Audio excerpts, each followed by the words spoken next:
Mungkin ada nggak yang datang ke Ustadz, kita nih jadi guru dengan momok bayangan gaji yang sekedarnya.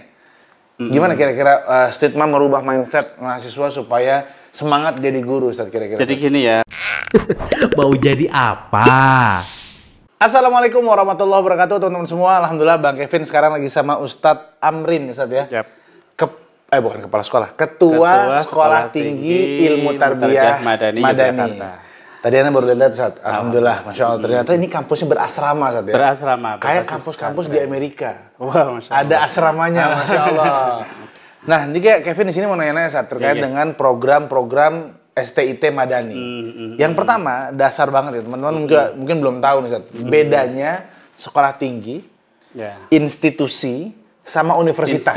Institut. Institut ya? Kalau institusi? Institut itu kan sebuah lembaga. Kalau institut itu kan khusus lembaga pendidikan. Ilmu baru. Padahal saya salah. Itu dia. Sekolah tinggi, institut, sama universitas. Nah, apa bedanya, Ustaz? Jadi gini, Bang Kevin. Di Indonesia kan perguruan tinggi itu kan macam-macam ya. Ada institut, sekolah tinggi, bahkan ada politeknik juga. Ada universitas juga. Betul. Jadi kalau bisa dibilang sekolah tinggi adalah suatu perguruan tinggi yang ruang lingkup keilmuannya itu terfokus pada satu bidang. Misalnya sekolah tinggi pariwisata. Sekolah tinggi pariwisata itu. Nanti meningkat yang lebih tinggi adalah institut. Kalau ini kan institut lebih mencakup beberapa bidang keilmuan, sosial, humaniora dan lain sebagainya. Lebih tinggi lagi universitas. Universitas itu berbagai hal bidang ilmu itu ada semua di situ. Gitu. Jadi cakupannya lebih luas kalau universitas. Berarti kalau dirangkumkan, Ustadz, sekolah tinggi itu untuk satu bidang spesifik, betul. Satu warna gitu, sekolah tinggi pariwisata, itu perhotelan, kalau kita tourism, di pendidikan, kalau kita di pendidikan tarbiyah, benar ya. Fokus jenisnya jelas ya. Kalau institut adalah yang lebih umum lagi, dia ada ilmu sosialnya, ilmu humanioranya dan lain-lain seperti itu. Betul. Yang lebih luas lagi jangkauannya adalah universitas. Untuk semua keilmuan ada bidang keilmuan ada di situ. Ini bisa naik jenjang nggak, Ustadz? Ya, jadi memang seperti itu tahapannya. Kita kalau memang mau berkembang, maju dari sekolah tinggi, kalau kita di bawah Kemenak harus melalui institut dulu. Nanti kita jadi institut misalnya terdiri dari beberapa fakultas. Kalau sekolah tinggi cuma satu aja tarbiyah. Nah, ini nanti kalau institut kita mengembang dari beberapa fakultas. Minimal itu ya 2 fakultas. Walaupun dalam rencana kita dalam 2024-25 ini kita upayakan 3 fakultas. Itu untuk institut? Untuk penambahan prodinya, ya betul. Ini udah pengajuan ya, Ustaz? Udah proses ini. Masya Allah, semoga Allah memudahkan ya. Masya Allah. Terus dari institut berarti kalau universitas dia minimal berapa fakultas, Ustaz? Ya minimal juga 3 fakultas.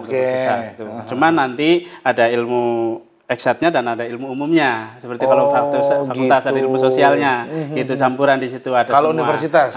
Betul. Iya. Kalau nanti kita di institut rencana kita nanti ada syariah, ada PG PAUD, PG TK masih di ruang lingkup pendidikan, kemudian kita tambah lagi di Usuluddin nanti. Usuluddin. Sekarang kita mulai masuk nih. Udah ngerti ya teman-teman ya. Sekolah tinggi, institut, bukan institusi, sama universitas. Jadi cakupan aja yang membedakan, cakupannya lebih luas. Kalau universitas mungkin Ustadz disebut rektor, mungkin istilahnya pada umumnya seperti itu, rektor. Kalau sekolah tinggi biasanya masih ketua. Iya. Siap. Ustadz, kalau dari sekolah tinggi ilmu tarbiyah. Betul. Pertanyaan berikutnya, Ustadz. Apa bedanya ilmu tarbiyah dengan ilmu dakwah, Ustadz? Ilmu tarbiyah kan kalau itu merupakan terjemahan bahasa Arab ya dari pendidikan gitu. Betul. Kalau dakwah kan itu termasuk lebih ke ilmu keislaman, cuman ruang lingkupnya bukan di pendidikan gitu, tapi dakwah seperti nanti rumputnya kan beda-beda, Mas. Ada Usuluddin misalnya, nanti ada ilmu hadis, ilmu akidah dan seperti itu. Dakwah itu beda lagi gitu lah. Bukan ruang lingkup pendidikan. Jadi kalau ilmu tarbiyah berarti singkatnya mencetak para guru. Guru, betul, calon para guru. Sebenarnya kita mencetak para guru, tapi kalau mengikuti normatif daripada nomenklatur dari pendidikan itu bukan guru, calon guru. Calon guru itu. Makanya kita lulus jadi guru atau masih jadi calon guru? Kalau statusnya status apa namanya dari kementerian itu sebenarnya S1 itu standarnya calon guru. Meskipun udah SPD. Iya, kenapa calon guru? Karena nanti ketika menjadi guru dia harus kuliah lagi. PPG namanya, seperti itu. Persiapan persiapan apa namanya? Pendidikan persiapan guru ya? Iya, betul itu. Itu status guru itu secara resminya. Oh, gitu. Tapi kita ya memang orientasinya untuk menjadi guru seperti Oh, gitu. Lah kalau dia di ilmu dakwah berarti nggak harus bukan jadi guru gitu. Bukan jadi guru, tapi jadi pendakwah. Pendakwah, dai gitu. Kalau Anda bilang pendakwah yang ngajarnya di masjid dan majelis, kalau guru lebih spesifik di Lebih sekolah. spesifik guru di sekolah, bagaimana teknik ngajar di sekolah, bagaimana administrasi pendidikan dan lain sebagainya seperti itu. Yang membedakan. yang membedakan. Di kuliah dakwah mungkin nggak belajar bikin RPP. Enggak belajar RPP, silabus itu nggak belajar. Silabus nggak belajar. Administrasi keguruan itu nggak belajar.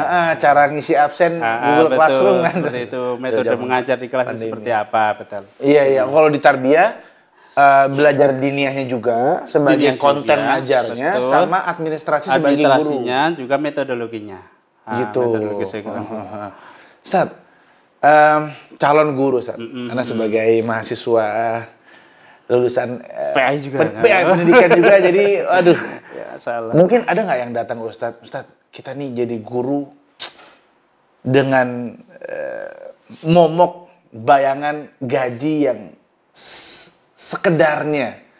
Gimana kira-kira statement merubah mindset mahasiswa supaya semangat jadi guru, Ustaz, kira-kira? Jadi gini ya, kalau kita melihat sedikit sejarah stigma gitu ya. Iya. Ya, memang kita itu di bawah Yayasan Majelis Aturus Al-Islami yang ini lembaganya lembaga dakwah sebenarnya. Iya. Yang makna dakwah kan luas ya Bang Kevin. Betul. Luas, bisa dakwah ke masyarakat, bisa dakwah di pendidikan, di akademisi dan lain sebagainya. Nah, kebetulan kita kan yang ditugaskan untuk mengembangkan di akademisi. Betul. Di perguruan tinggi ini. Jadi kalau mindset seperti itu sebenarnya dari kita itu jadi orientasi kita sebenarnya dari awal kalau terselip dakwah ada dakwahnya gitu loh. Jadi kalau dakwah kan bukan cari uang sebenarnya gitu loh, cari uang tapi cari pahala. Karena prinsip kita di Islam sudah jelas ya. Siapa yang dia mencari pahala pasti dapat uang. Tapi siapa yang cari uang belum tentu dia dapat pahala. Jadi jaminan kita itu nggak ada apa, pasti nggak ada itu seorang lulusan calon guru, calon tahfidz yang punya ilmu agama itu nganggur, itu nggak ada. Pasti dia dijamin oleh Allah Subhanahu wa taala. Masya Allah. Itu motivasi kita. Iya. Jadi jangan khawatir dengan jumlah gaji yang masih jadi momok di negeri ini, tapi rezeki kan bisa datang dari mana aja, Ustaz ya. Jadi kalau penafsiran orang rezeki itu hanya duit, itu sempit sekali. Iya. Lagi-lagi mindset. Mindset lagi itu benar. Dan secara real kalau mau kita hitung tentang duit pun sebenarnya guru nggak kalah jauh sebenarnya kalau mereka mau betul-betul kreativitasnya ada gitu ya. Jadi namanya guru kan walaupun kita pendidikannya di pendidikan guru, ruang lingkupnya di sekolah, tapi kan tidak menutup kemungkinan kreativitas kita dengan bakat minat kita dengan mengembangkan yang lain kan. Contohnya Bang Kevin lulusan PAI kan jadi YouTuber juga. Betul. Karena juga seperti itu. Iya, bisa tinggal dikembangkan kemampuan-kemampuan yang lain ya. Betul. Ustaz, ini kan Sekolah Tinggi Ilmu Tarbiyah Madani, Ustaz ya. Nanti berarti kan sebelum lulus mereka ada praktek ngajar. Iya, betul. Ada praktek ngajar. Penempatannya apakah di madrasah ataukah di sekolah umum? Jadi praktek itu kita ada dua, Bang Kevin. Praktek masih dalam ruang lingkup pendidikan itu namanya PPL. Iya, PPL kan nanti di semester 7 dan 8 ada PPL, ada KKN, ada tugas akhir skripsi. Iya. Ya, walaupun sekarang keputusan Pak Menteri kan yang terbaru ini kan tidak harus skripsi juga. Jadi gitu. apa sekarang bikin apa? Iya. Belum tahu? Iya, nanti adalah bikin. Ada bikin tugas akhir lah, Ustaz, bikin tugas akhir. Iya. Kalau dia memang bisa laporan, dia bisa bikin pondok, bisa sekolah, laporan kita bagus, standar lulus. Insya Allah gitu ya. Itu kan keputusan Pak Menteri yang sekarang. Jadi masalah kita kembali ke tadi Jadi kita itu di semester 7 dan 8 itu ada PPL. PPL itu termasuk bagian dari kurikulum. Di sana harus praktek anak-anak. Dalam satu semester praktek ngajar. Jadi cuma ilmu dari kelas saja itu kan teori-teori kan nggak matang bagi kami. Betul. Harus ada PPL praktek bagaimana. Di samping tadi di kelas juga kita ada punya micro teaching untuk latihan. Gitu juga. Mungkin udah liput tadi ya. Kita juga ada PPL. PPL kita delegasikan ke sekolah-sekolah. Ya, sekolah-sekolah yang ada. Ya alhamdulillah di bawah yayasan kita kan ada beberapa cabang sekolah di beberapa provinsi nih. Betul. Khususnya kalau PPL ya mungkin di wilayah Jogja juga banyak cabang kita Iya, toh iya. kita kirim ke sana, Iya, kirim iya. ke sana ataupun nanti yang di sekolah lain juga kita kirim surat tugas ke sana. Kemudian KKN juga nanti yang berkaitan dengan pengabdian masyarakat. Kemana KKN, Ustaz? Kalau Anda dulu ke Pari. Wah, ada. Kalau kita itu nanti kalau Ramadan kita kirim dai Ramadan juga nanti ngajar ke masyarakat. Oh, Nanti, gitu, ngajar ke masyarakat berarti. Intinya Tridharma itu kita laksanakan Betul, dengan betul, maksimal. betul. Tridharma pendidikan ya. Pembelajaran, penelitian dan pengabdian kepada masyarakat. Serius? Nah, yang kedua PPL yang kita tentu itu yang yang disebut kita dengan hikmah atau pengabdian. Jadi semua lulusan kita setelah wisuda itu udah kita siapkan surat tugas, kamu dalam setahun harus mengabdi di ruang lingkup yayasan. Oh gitu. Jadi pokoknya pengabdian itu ya di bawah binaan-binaan Ya. kita semuanya. Tugas mereka apa, Ustaz? Tugas mereka yang jelas orientasi kita karena kemarin amanah dari yayasan punya cabang yang harus diopeni semua. Kita semaksimal mungkin mereka ke sana harus jadi kepala sekolah, harus jadi mahasiswa cabang-cabang yang berkembang. Oke. Minimal jadi guru. Oke. Nah, Oke, Ustaz. Guru di zaman dulu dan zaman sekarang perlu satu kemampuan namanya adaptasi. betul. Belajarnya seperti ini pas terjun ke sekolah, kan sekolahnya belum tentu seperti apa yang kita harapkan. Betul. Pengajarannya, kurikulumnya, suasananya, murid-muridnya, sehingga singkat kata ada warna yang berbeda dari apa yang dipelajari di sini. Jelas. Bagaimana kira-kira Ustadz mendidik mahasiswa di sini untuk bisa lebih terbuka pikiran wawasannya dan menerima sementara dalam proses pendidikan itu, Ustadz? Ya, bagus sekali. Ini pertanyaan yang saya tunggu-tunggu, Mas. Alhamdulillah, Masya Allah. Jadi memang ya benar apa yang dikatakan Bang Kevin itu, anak yang kita kirim, alhamdulillah kita kan sudah 3 angkatan ini, sudah 3 kali. Dan kita kirim prioritas kita ke cabang dan tentunya dengan warna yang berbeda ya. Betul. Kondisi, situasi, masyarakat, sosial dan lain sebagainya kan berbeda-beda. Yang kita bekali dari sini itu, jadi pendidikan di Sititma itu bukan semata pendidikan di kuliah, Bang. Makanya satu visi kita kan menjadi perguruan tinggi berbasis pesantren. Ya. Yang mempunyai keilmuan keislaman dan berlandaskan Ahlus Sunnah wal Jamaah. Mantap. Kemudian satu lagi poinnya yaitu untuk berguna untuk masyarakat. Ya. Itu visi yang harus kita pegang betul itu. Betul. Nah, jadi di samping kita pendidikan di kampus, kita juga ada pendidikan pesantren. Makanya di sini ada kajian-kajian yang membekali masalah tadi nilai Ahlus Sunnah wal Jamaahnya. Nilai Ahlus Sunnah wal Jamaah itu kan luas sekali ya. Betul. Bagaimana dia dengan pemerintah, bagaimana dengan sosial, bagaimana dengan yang lainnya, semua ada semua di situ. Lingkungan sekitar. Bagaimana biar adaptasi dan lain sebagainya. Bagaimana profesional dia kerja di lingkungan baru dan lain sebagainya, ada semua di situ. Iya. Nah, ada semua. Nah, kita didik di situ. Kita awali di situ. Nah, dari situ maka akan kita tumbuhkan karakter anak untuk menjadi dewasa. Karakter para mahasiswa ini untuk menjadi lebih dewasa, untuk terbuka gitu. Untuk terbuka di mana saja, bisa menyelesaikan. Jadi kita tanamkan kepada mereka ketika kamu datang ke tempat baru, kamu harus lebih menguasai medan. Dalam artian ketika ada konflik, ada perbedaan, kamu orang paling dewasa di sana. Betul. Gitu. Jadi bisa menjadi bawahan, bisa menjadi orang pimpinan juga harus bisa. Nah, seperti itu yang kita tanamkan. Kemudian yang kedua, untuk profesionalismenya juga kita tanamkan sebelum lulus itu masa semester 7 semester 8 kita ada program tersendiri untuk pembekalan. Oke. Dalam 1 semester setiap hari Sabtu nanti kita ada pembekalan secara khusus bagi mahasiswa-mahasiswa yang akan kita kirim ke tempat-tempat tersebut. Pembekalan itu kurikulumnya meliputi bukan cuma metodologi belajar itu malah dari dipelajari di kampus. Tapi bagaimana bermasyarakat, bagaimana bergaul dengan lingkungan baru, bagaimana antum menguatkan akidah, bagaimana caranya antum bisa mewarnai di tempat tersebut, bukan malah terwarnai dengan warna yang bagus tentunya. Nah, apalagi ini kan di lingkungan Yogyakarta. Betul. Masyarakatnya mengedepankan, mendahulukan unggah-ungguh, sopan santun, adab yang baik gitu, Ustaz ya. Nah, tapi terkadang masalahnya, Ustaz, ini terjadi pada saya contohnya. Ini terjadi pada saya karena kan saya memelihara ini nih, Ustaz. Ini kan mahkota laki-laki. Saya melihara ini kan dari sebelum kuliah. Masuk kuliah, pendidikan segala macam. Dikirim tuh PPA tadi, Ustaz, ke sekolah umum. Betul. Melihat penampilan ini, guru-guru mulai khawatir. Betul. Seminggu praktek, anak di sidang. Iya. Apakah pernah kejadian hal yang sama dengan Mas ini, Ustaz? Alhamdulillah kalau pernah ya ada, cuma nggak banyak. Soalnya kan kalau tadi kalau adab tentu kan itu dilihat setelah. Iya, Tapi ini kan nggak bisa diumpetin nih gitu. Kalau bisa nongol dicabut udah dulu, kelihatan gitu kan, iya, teroris gitu benar. kan. Gimana Sat? Gitu ya. Ya ini ada terjadi pada mahasiswa kita juga ada. Cuman ya alhamdulillah bisa kita hitung dengan jari dan gampang dikondisikan. Jadi begini Bang Kevin. Yang pertama alhamdulillah kita kan banyak prioritas pengabdian ke cabang kita. Jadi ya binaan cabang kan sudah terkondisikan dari awal. Namun ada mahasiswa memang yang kita kirim ke ya kita perbatukan ke lembaga lain. Misalnya ada permohonan ke yayasan dari lembaga lain, kita kasih. Ada juga seperti itu. Bukan cuma jenggot ya, Bang Kevin ya. Yang akhwat juga kadang kita kirim, datang-datang cadaran gimana nih?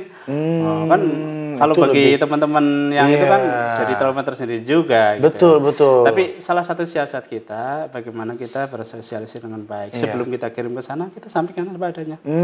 Kita anaknya seperti ini, kita dari gini, dan kita tidak apa namanya, ya sampaikanlah pokoknya baik-baik. Orang itu kan seperti yang jenengan sampaikan, awalnya itu bikin trauma, tapi kalau awalnya kita bikin satu apa namanya kenangan kesan yang baik, insya Allah mereka nggak masalah. Iya sih benar. Emang cuma awal selebihnya sih lancar 6 bulan PPL. Jadi ketika mereka punya respon di awal, kita juga di awal jangan kalah stuck gitu. Jadi kita baik sama mereka, kita sampaikan juga apa adanya. Kita kalau memang mereka punya pemikiran-pemikiran yang ada di media sosial tentang yang negatif itu, kita sampaikan aja. Oh, kita klasifikasikan ini seperti ini, seperti ini, seperti ini. Tentunya didampingi dengan karakter anak yang memang bisa lebih dekat. Yang penting dikomunikasikan saja. Dikomunikasikan dari awal. PPL-nya ini ke SMA atau MA sederajat atau SMP gimana Sat? Kalau rata-rata kita melihat basic dari lulusan kita, yang ada yang ke SD juga ada, yang ke SMP juga ada, yang ke SMA juga ada. Khususnya di cabang kita tentunya di mana dia ada marhalah lembaga pendidikan, yuk kita masuk di sana. Ada yang udah PPL di sana Sat? Terus sekolah yang tadinya ragu, khawatir karena penampilannya jadi suka, jadi jatuh cinta sama masuknya di kamu kerja di sini aja jadi ngajar di sini, ada nggak? Salah satunya itu di yang terjadi kemarin, saya kan sering keliling juga ke Sumatera itu kayak tempat-tempat cabang itu juga di Curup. Curup itu mana ya? Sumatera daerah Curup itu Linggo apa ya kalau nggak salah itu. Oh gitu, daerah Sumatera Selatan juga. Ya. Di sana yo mohon maaf tadinya ketika kita mendirikan sekolah SD itu ini orang apa lagi bikin sekolah gitu. Ya memang itu kita rasakan semua di sana. Tapi setelah kita masuki ke sana dengan mahasiswa yang supel kooperatif dengan masyarakat bisa bergabung. Alhamdulillah sekarang masyarakat serikat yang sekitar yang sekolah di situ. Alhamdulillah. Jadi mereka akan menilai sebenarnya. Jadi seperti apa?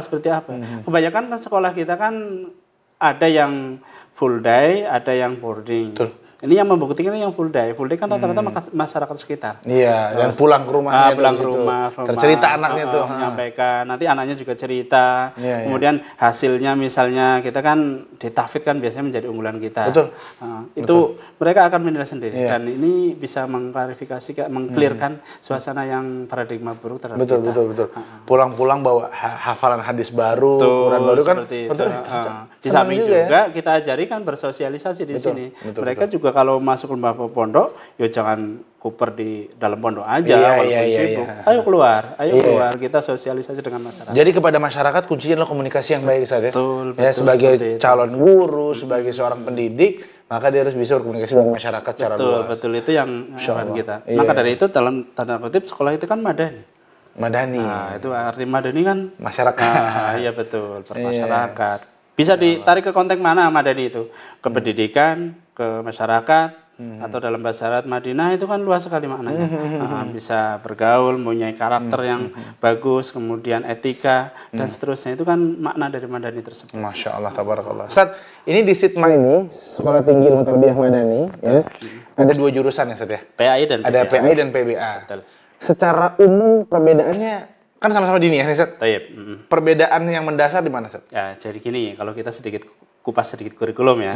Jadi susunan kurikulum kita kan komponennya ada beberapa. Satu komponen mata kuliah KKNI, ini wajib dari pemerintah. Kedua, yang diistilahkan dalam bahasa kurikulum itu adalah mata kuliah kampus. Yang ketiga adalah mata kuliah keprodian. Oke. Nah, ini yang resminya yang kita laporkan ke pemerintah. Iya. Mungkin kalau saya tambahkan secara di luar ini kita tambahkan mata kuliah pesantrenan yang kita adakan halaqah, tahfidz dan lain Iya, sebagainya. iya, iya. Tapi 3 komponen ini, satu KKNI jelas kita pelajaran pokok dari pemerintah kita harus ikuti. Iya. Yang kedua kampus. Wah, kampus ini kan yang nyusun kita juga. Iya. Mau dibentuk seperti apa, anaknya kasih kurikulum apa, kita juga kita susun. Nah, ini untuk KKNI dan mata kuliah kampus itu sama antara PPA dan PAI. Nah, kalau KKNI jelas ya, matematika, bahasa Inggris, bahasa Indonesia itu wajib ya. Kalau yang kampus, nah kita susun di sini. Nah, di sini kita kesamaannya salah satunya sesuai visi kita adalah bernilai ahlus sunnah wal jamaah. Oke. Akidah situ kompetensinya sama, manhaj juga kita samakan di situ dan pokoknya yang vital dalam prinsip-prinsip ahlus sunnah wal jamaah masuk dalam mata kuliah kampus. Nah, baru kita nanti sebar ke mata kuliah keprodian. Iya. Nah, keprodian itu sesuai jurusan masing-masing. Betul. Nah, itu letak kesamaannya di 2 rumpun mata kuliah tersebut. Oke. Dan itu perbedaannya di mata kuliah keprodian. Mata kuliah keprodian Kalau tadi. mata kuliah PAI lebih fokus pada diniyah ataupun pendidikan agama Islam, mempelajari hukum, usul hukum dan lain sebagainya. Kalau bahasa Arab tentunya ya di sana dasar bahasa Arab, bagaimana mengajar bahasa Arab, sastra Arab dan seterusnya lebih spesifik di sana. Oke. Seperti itu. Ustaz, sedikit agak mengerucut Ustaz. Ini kan kita bicara masalah dunia kampus, dunia kuliah di mana orang-orangnya diharapkan bisa berpikir kritis. Betul. Logikanya jalan, kemampuan berbahasa juga ada, gitu Ustaz ya. Nah, di beberapa kampus ini dipasang entah disebut manajemen konflik atau gimana, tapi ada beberapa dosen yang dipasang di situ untuk memicu atau men-trigger para mahasiswa supaya berargumentasi. Betul. Terjadi di kelas kami dulu Ustaz. Ada dosen habis nama-nama sahabat Nabi ketika beliau sedang menjelaskan tentang perang Siffin dan perang Jamal.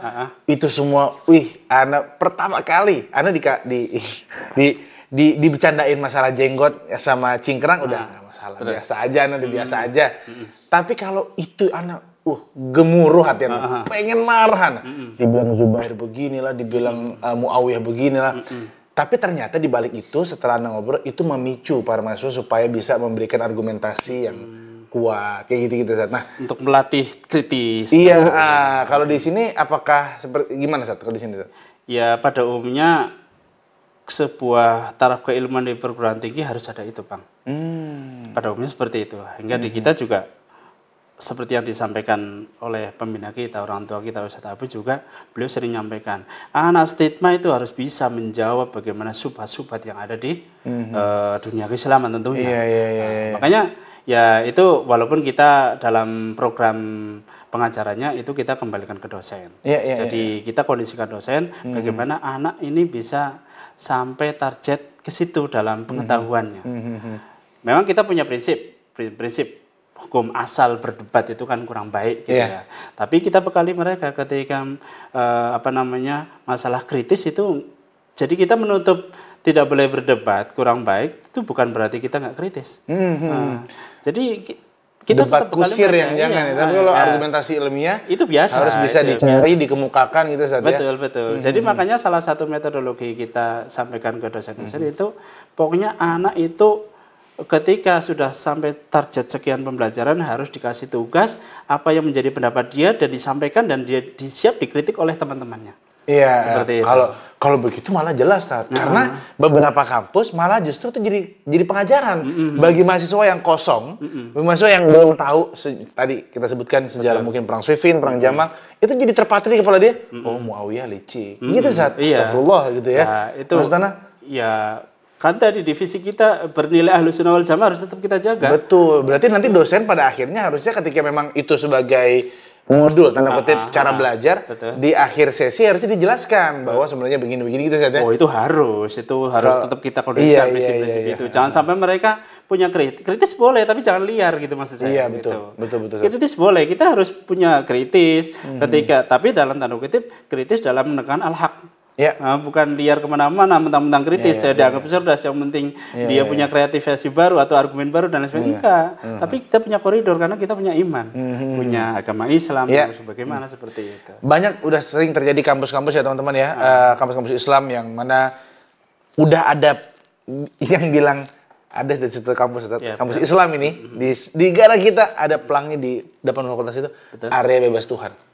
Masya Allah, la haula wala quwata illa billah. Tuhan mana waktu ada? Jadi dia kayak bukan memperdebatkan, memperkuat ilmu filsafatnya gitu-gitu saat itu mah nggak usah inilah. Tapi artinya itu kampus judulnya kampus Islam, tapi kadang-kadang ada tadi yang sering kita dengar kayak ada dosennya menghalalkan zina dan sebagainya dengan pemahaman mereka sendiri, itu kan juga jadi kekhawatiran saat ya. Betul, betul. Maka kalau Anda pribadi saat misalnya ngeliatnya justru dengan street madani ini paling tidak meskipun memang ada beberapa hal yang perlu kita kemukakan argumentasi, tapi pada akhir sesi dosen memberikan kaidah-kaidah Ahlussunnah wal Jamaah dalam beribadah dan muamalah gitu saat ya. Terus gini, yang terpenting kita juga tanamkan cara mindset berfilosofi.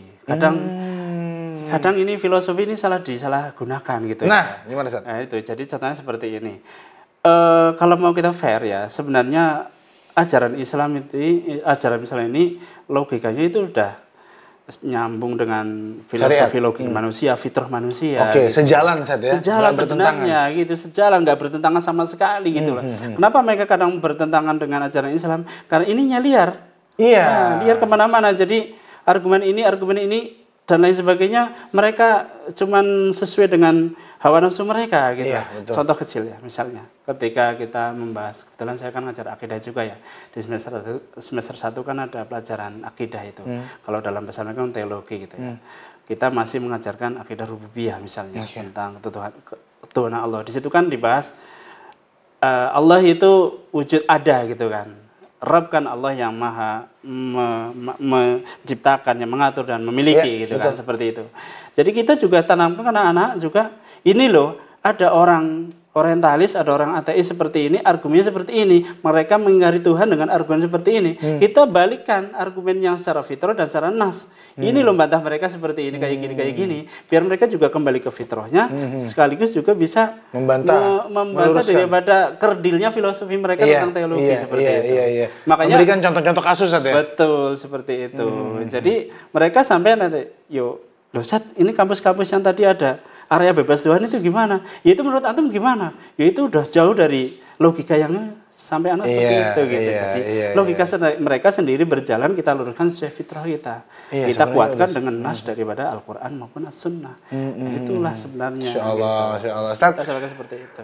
Sebelum pertanyaan terakhir Ustaz, kira-kira apa yang diharapkan dari STIT Madani ini kepada para alumnusnya nanti Ustaz? Ya, terima kasih.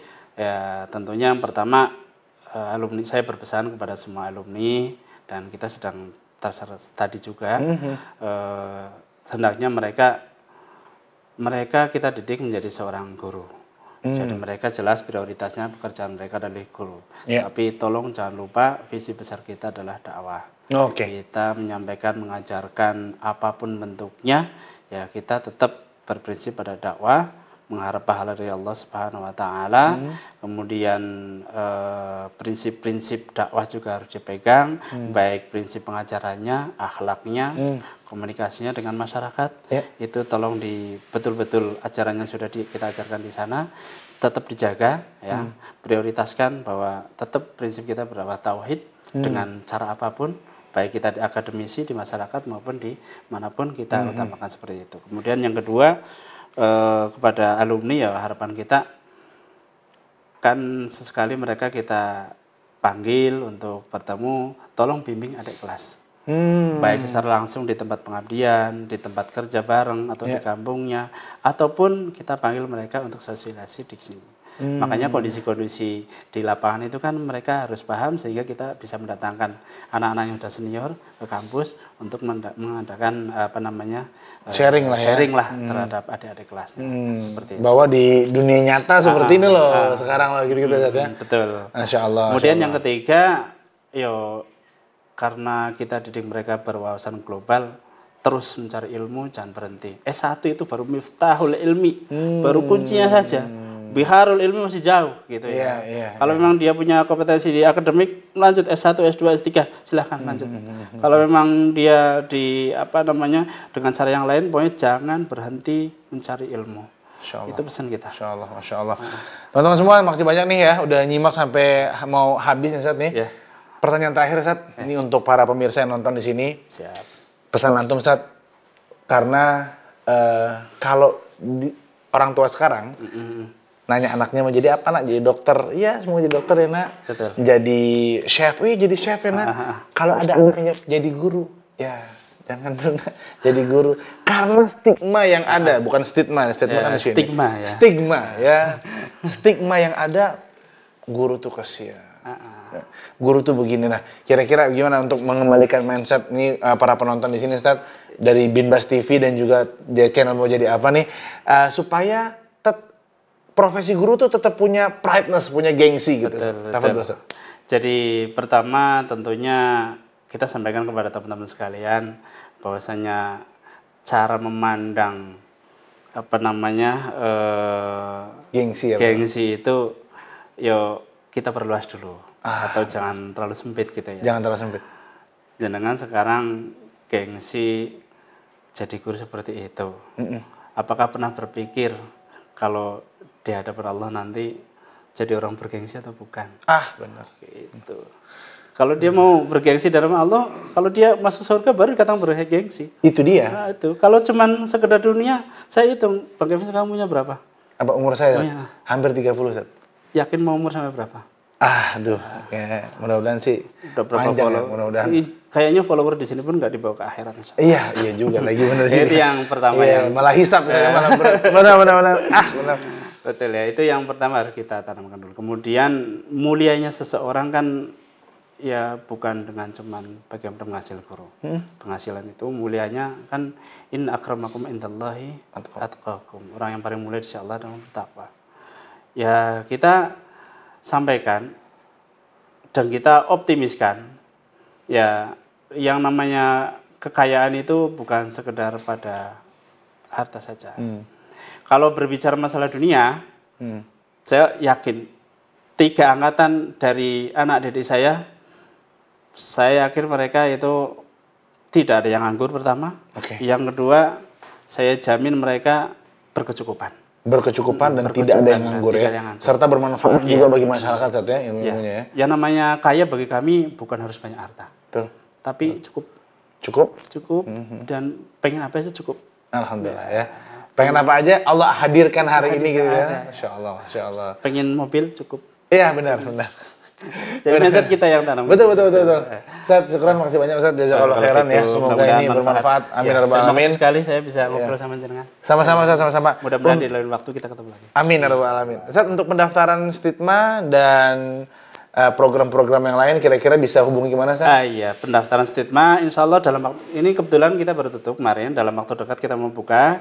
Nanti bisa hubungi website kami, nanti kita publish di stigma.co.id ya, atau di Instagram kita juga kita siapkan semuanya terpublish di sini insyaallah. Karena kita punya tim admin sendiri untuk publikasi PMB. Dan untuk website ini silakan lihat di website ini teman-teman semua. Sini juga nih. Ada. Sini juga. Instagramnya di sini. Nah. Itu juga tuh. Udah ya, biar editor agak kerja sedikit. Betul. Oke, teman-teman semua terima kasih banyak. Ustaz, syukran jazakallahu khairan. Kita sampai ketemu lagi. Assalamualaikum warahmatullahi wabarakatuh. Waalaikumsalam warahmatullahi wabarakatuh.